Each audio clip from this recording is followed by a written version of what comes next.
O'tirvurlaring shunaqa yalpay olib, hamma narsani sizlarga men tayyor qilib berishim kerak.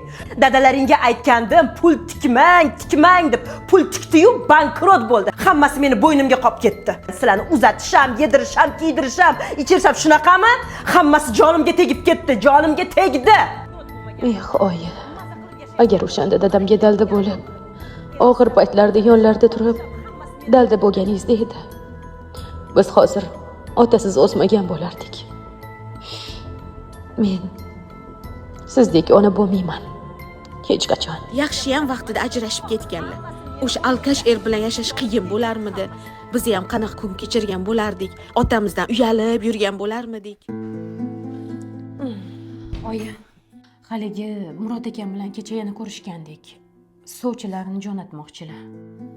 Men senga oxirgi gapimni aytganman. Agar shartimga ko'nsa shu. Ko'nmasa, unga beradigan qizim yo'q. Oyi. Endi kech. Kech?